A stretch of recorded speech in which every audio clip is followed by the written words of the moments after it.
we shall overcome someday.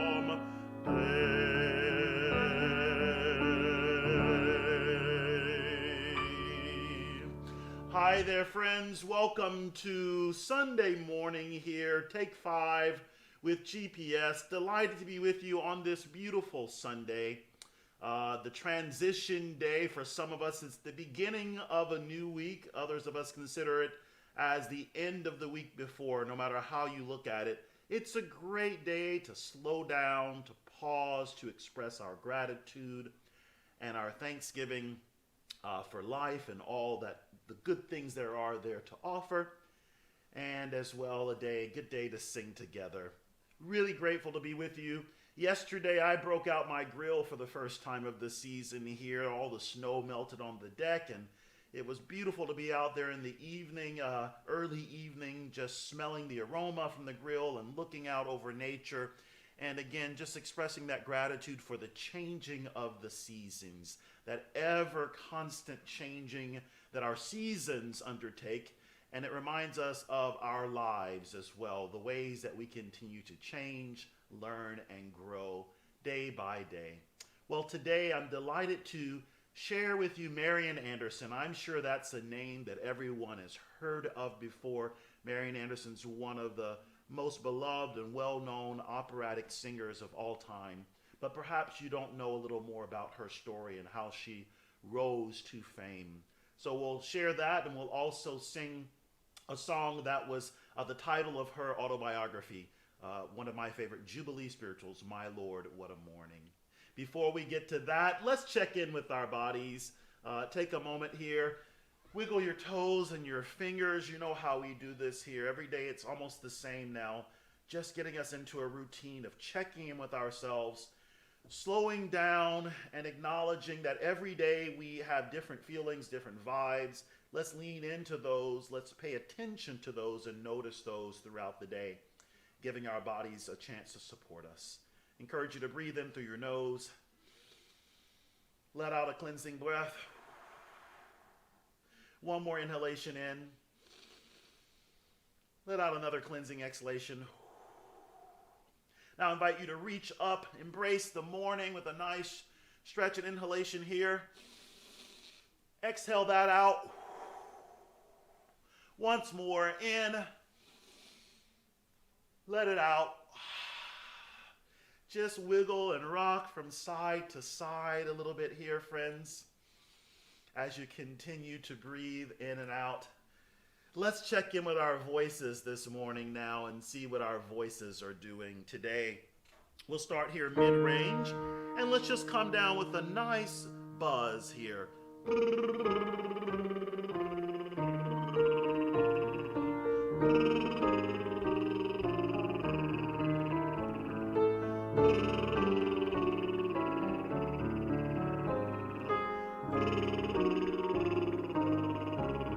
Change that to a tongue trill. If that works for you.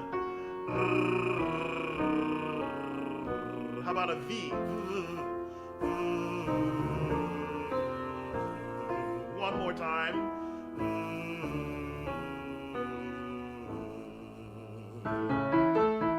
Let's stay with that V and sing. And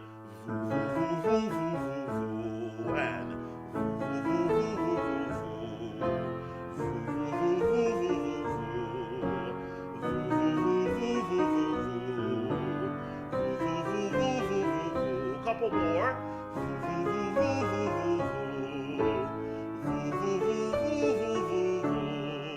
Let's stick with that same arpeggio, and many of you commented on how sunny it is where you are, so let's sing. Oh, what a sunny day. Here we go. Oh, what a sunny day. Oh, what a sunny day. Oh, what a sunny day. Oh, what a sunny day. Oh, what a sunny day. Two more. Oh, what a sunny day.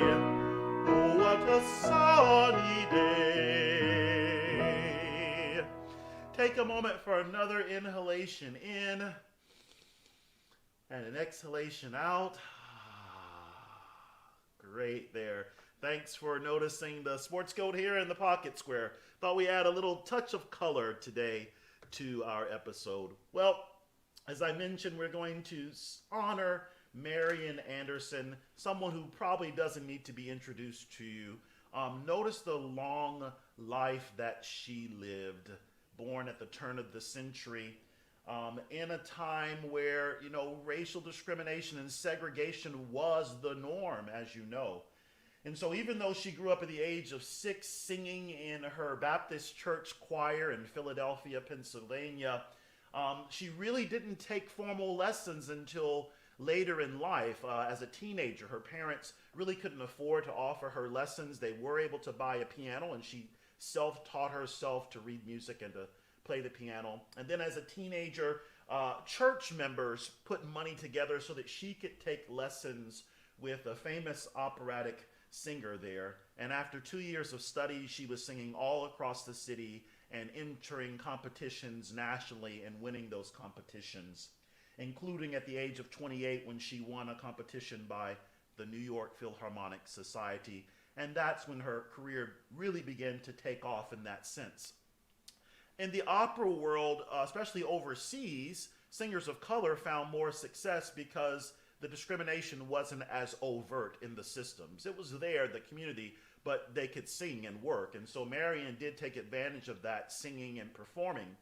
But it was in 1939 when a very pivotal moment happened for her. She was supposed to sing in Constitution Hall, but that was denied because it was owned by the Daughters of the American Revolution, and they would not let a black person sing.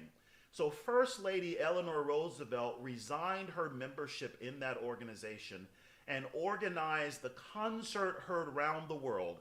You can see the picture there of her singing on the steps of the Lincoln Memorial to over 75,000 people in person, and then millions of more who heard that live streaming over the radio. And that's really when her career took off in the public eye. Later in 1955, January of 1955, she became the first African American to sing at the Metropolitan Opera House. If you've never heard Marian Anderson sing, go find a recording and listen to this rich, wonderful contralto voice. Many of us voice teachers and choral directors reference her sound when we talk about singers singing in our choirs.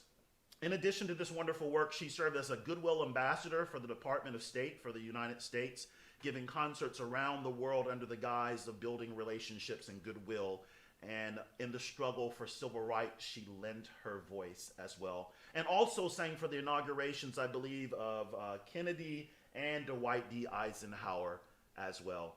What a remarkable career. What a wonderful woman with a wonderful voice. So to honor Marian Anderson, I, as I mentioned, thought we would lean into the song that was the title of her autobiography, My Lord, What a Morning. This is what we would call a jubilee spiritual, in that it does look forward to hope and optimism and celebrates the good in life. You know, my people, my ancestors found good in the midst of unthinkable horror. They really didn't have lots of ways to outwardly express their displeasure with what was going on for fear of punishment, physical punishment. But they kept humming, they kept singing, they kept rocking and communicating through the language of the spiritual as a way of displaying resilience. And that's why we are here today, still, because of their resiliency and their songs. So if you don't know this one, you'll catch on really quickly to the refrain, My Lord, what a morning. And just join me when that comes around, friends.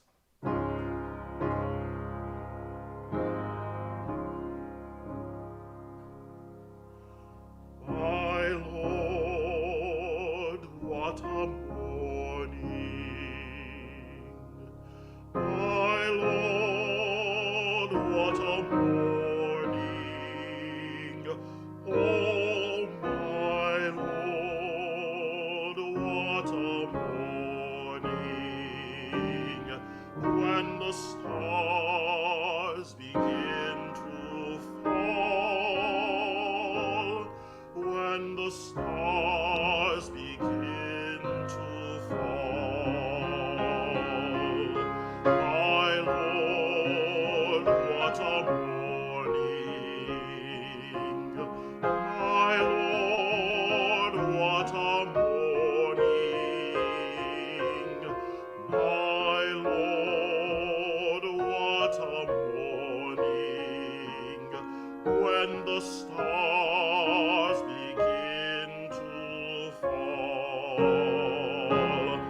when the stars begin to fall.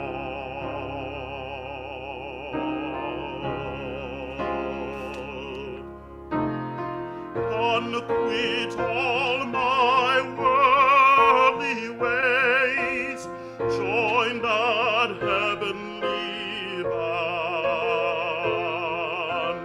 John, quit all my worldly ways, join that heavenly band.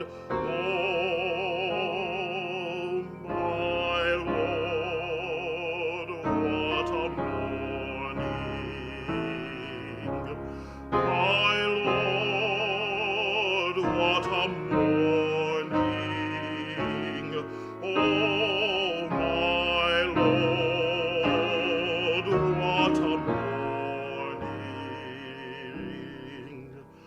When the stars begin to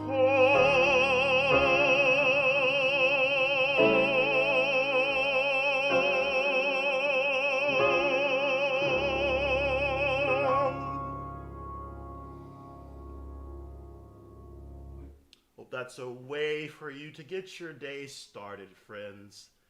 I love being with you each and every morning. Grateful to share this Sunday with you.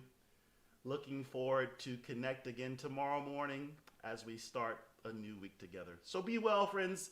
Get outside, plant your feet into the earth, and breathe deeply, knowing that you are loved, you are held as a part of this rich, wonderful community. We'll see you tomorrow. Bye now.